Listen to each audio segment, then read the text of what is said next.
শুভেচ্ছা। এর আগেও আমি যে ফেসবুক লাইভ করেছিলাম আপনারা কষ্ট করে দেখেছেন, এর জন্য আন্তরিক ধন্যবাদ। আজকে একটা খুব বার্নিং কোশ্চেন নিয়ে আমি আলোচনা করছি। বিচারক নিয়োগের আইন চাই এবং বিচারক নিয়োগের আইন স্বচ্ছ হতে হবে। এই আন্দোলন আইনজীবী সমাজের দীর্ঘদিনের, প্রায় 3 দশক ধরে আমরা এই আন্দোলন করছি। এই গভর্নমেন্ট অন্তর্বর্তী সরকার একটা অর্ডিন্যান্স করেছে এত ত্রুটিপূর্ণ এবং এত পরস্পর বিরোধী, এবং আইনজীবীদেরকে মাইনাস করে যে অর্ডিন্যান্স করা, আমাদের 2008-এ যে একটা অর্ডিন্যান্স করেছিল যার ভিত্তিতে কিছু বিচারপতি নিয়োগও হয়েছিল এবং সবাই মেনে নিয়েছিল ওই নিয়োগকে, সেইখানেও বারের প্রেসিডেন্ট ছিল ওই বাছাই কমিটিতে। এবারে না বারের প্রেসিডেন্ট আছে, না কোনো বার কাউন্সিলের নেতৃবৃন্দ আছে। তো এটির কারণটা হচ্ছে আর কিছুই না, যে আশঙ্কাটা আমরা গত বছর মধ্য আগস্ট বা সেপ্টেম্বর থেকে করেছিলাম, যে 47 সাল থেকে আজ অবধি আমাদের মহান বাংলাদেশে অথবা বন্ধু রাষ্ট্র ভারত এবং পাকিস্তানে কখনোই লয়ার ছাড়া কেউ আইন উপদেষ্টা বা আইনমন্ত্রী হয়নি। আমাদের এখানে অন্তর্বর্তী সরকার বা কেয়ারটেকারে দুইবার আইন উপদেষ্টা হয়েছিলেন কিংবদন্তি আইনজীবী প্রয়াত সৈয়দ ইশতিয়াক আহমদ। 2007 সালে হয়েছিলেন ব্যারিস্টার মইনুল হোসেন। ঠিক যেরকম অর্থমন্ত্রীর ক্ষেত্রে অর্থনীতিবিদ হওয়াটা প্রাধান্য, ফরেন মিনিস্ট্রির ক্ষেত্রে ফরেন ব্যাকগ্রাউন্ড, পলিটিক্যাল ব্যাকগ্রাউন্ড, আইন মন্ত্রণালয় বা আইনমন্ত্রী বা উপদেষ্টায় practising senior lawyer is a precondition. তার অভাবটা কি হলো দেখেন, আজকে অর্ডিন্যান্স নিয়ে তালগোল পাকিয়ে ফেলেছে। যে আসিফ নজরুল বিএনপি নজরুল হিসাবে অনেকে দুষ্টুমি করে বলে, সেই বিএনপির আইনজীবী সংগঠন বিশাল প্রতিবাদ সমাবেশ মিছিল করছে। আজকেও তারা স্মারকলিপি জমা দিয়েছে মাননীয় প্রধান বিচারপতির দপ্তরে।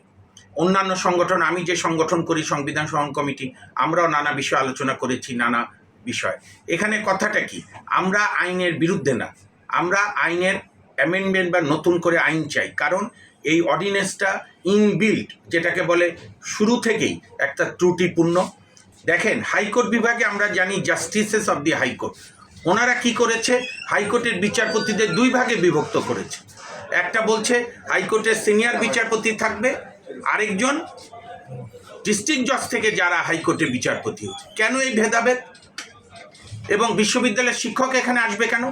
আমাদের প্রশ্ন, আমাদের সিনিয়র লয়াররা তো অনেক ক্লাস নেয় ঢাকা বিশ্ববিদ্যালয় অবকাশকালীন, আগে খণ্ডকালীন ক্লাস নিত। তো সেইখানে তো ঢাকা ইউনিভার্সিটির শিক্ষক নিয়োগে সিনিয়র লয়ার আছে। এগুলো কি তামাশা শুরু করেছে আইন উপদেষ্টার অফিস এবং আইন উপদেষ্টারা। আমি বাংলাদেশের মাননীয় প্রধান বিচারপতি জনাব সৈয়দ রিফাত আহমেদের প্রতি সবিনয় অনুরোধ, আহ্বান, আপনি শুধু প্রধান বিচারপতি নন, আপনি বাংলাদেশের কিংবদন্তি আইনজীবী সৈয়দ ইশতিয়াক আহমেদ সাহেবের সুযোগ্য পুত্র। কাজে আপনার মধ্যে বার এবং বেঞ্চ দুইটার সংমিশ্রণ জন্ম থেকে আছে। সৈয়দ ইশতিয়াক আহমেদ এরশাদ বিরোধী আন্দোলনে কারাগারে গিয়েছিলেন, কোনোদিন কোনো দলীয় রাজনীতি করেননি। আমার মনে আছে আমাদের রাকসুর অভিষেকে ওনাকে নিয়ে গিয়েছিলাম রাজশাহী বিশ্ববিদ্যালয়ের ছাত্র সংসদে। উনি ছিলেন স্বতন্ত্র সেই কয়েকজন ব্যক্তিত্ব যাকে গণতন্ত্রে বিশ্বাসী সব রাজনৈতিক দল, শক্তি, শ্রেণী, পেশার ছাত্ররা সম্মান করত, মানত। আপনি সেই হেরিটেজ বহন করেন। আমি চাই কোনো ইগোইস্টিক না হয়ে এই নিয়োগের স্বচ্ছ প্রক্রিয়া আসুক, এবং যেহেতু আইন নিয়ে অনেক প্রশ্ন উঠেছে, আইনটা রিভিউ করেন, রিভিউ করে আপনি সরকারের কাছে পাঠান। আমরা বার থেকেও আমি বারের সভাপতি মাহবুদ্দিন খোকন সাহেবকে আহ্বান জানাবো, অনতিবিলম্বে বারের সভা ডাকুন। এটাই বারের অন্যতম কাজ, বিচার বিভাগ এবং বার নিয়ে।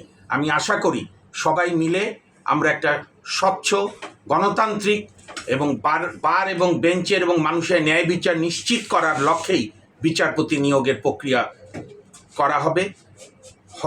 হঠাৎ করে বা সব পক্ষকে অ্যানোয়েট করে, সবচেয়ে বড় কথা আইনজীবীদের সঙ্গে কনসাল্ট না করে এই ধরনের নিয়োগ দিলে এটা ভবিষ্যতের জন্য ভালো হবে না।